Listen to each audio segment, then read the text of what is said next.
আসসালামু আলাইকুম এভরিওয়ান, কেমন আছো তোমরা সবাই? আমি তাজদা বিনতে জিয়া। আশা করি আল্লাহর রহমতে তোমরা খুব ভালো আছো।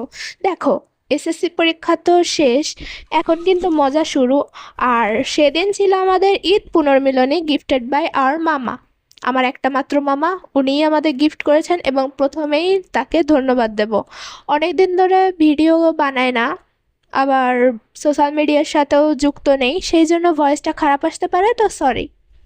দেখো, আমরা এত বেশি পড়ালেখা করেছি বা এত ব্যস্ততা আমাদের যে আমরা ধরো পড়ালেখার জন্য আমাদের বেড়ানো গণ্ডিটা শুধু আমাদের বাড়ি আর হচ্ছে আমাদের স্যারদের বাড়ি। স্যারদের বাড়ি পড়তে যেতাম, আর হচ্ছে আমাদের বাড়ি আমরা থাকতাম। এছাড়া কোনো আত্মীয় স্বজনদের বাড়িও যাইনি, কোনো কারো খোঁজ খবরও নিতে যাইনি। খুব খারাপ অবস্থা। সেই কিন্তু সেই দিন যখন গ্রামে গেলাম, সেদিন কিন্তু খুবই ভালো লেগেছিল। আর দেখো, গ্রামের কমন একটা জিনিস কাদা। আর কাদা যেখানে আছে সেখানে আমি নেই। ওই যে যে বাড়িটা দেখতে পাচ্ছ একদম সমানে, সেটা হচ্ছে আমার নানু বাড়ি।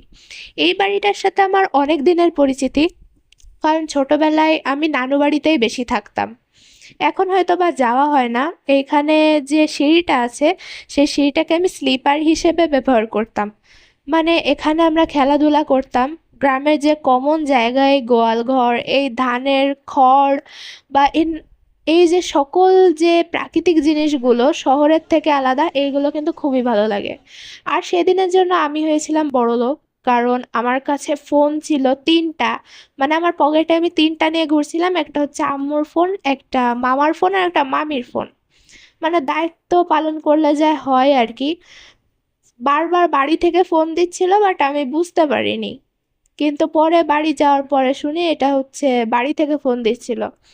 আর এইটা হচ্ছে আমি সারা জীবন এইভাবে দায়িত্ব পালন করতে গিয়ে কট খাই, কারণ দায়িত্ব পালন নিজের মনের মতো করেই করি, কিন্তু লাস্টে যে বকা খাই নিজের মতো হয় না। মানে পরবর্তীতে যে আমাকে বলছিলেন মামা যে ফোন কেন ধরিসনি, ফোন লাগতো আমাদের, দুটো ফোনই নিয়ে চলে গেছিস। এতে তো আমার কিছু করার নেই। আর কাদা যে রাস্তা দিয়ে আছে সেই রাস্তায় আমি নেই, আমি বন জঙ্গল দিয়ে হাঁটতে রাজি, কিন্তু কাদা দিয়ে হাঁটতে রাজি না। এটা হচ্ছে আমাদের ভিটে। এই যে যে গাছপালা, এটাই আমার ভালো লাগে। আর সত্যি কথা বলতে, এখানে আমাদের অনেকই মজা হয়েছিল। এটা হচ্ছে আমার মামা, আমার শ্রদ্ধেয় মামা। আর হচ্ছে আমি সবচেয়ে দুর্ভাগা বিষয় হচ্ছে এটা যে আমার ভিডিও করার কোনো ইন্টেনশন ছিল না। তাহলে আমি আরো বেশি ভিডিও কালেক্ট করতাম। যেটুকু ভিডিও কালেক্ট করেছি, ছবি তুলেছি, সেটা দিয়ে তোমাদের সামনে উপস্থাপন করার চেষ্টা করেছি। তো আজকে এই পর্যন্ত। আল্লাহ হাফেজ।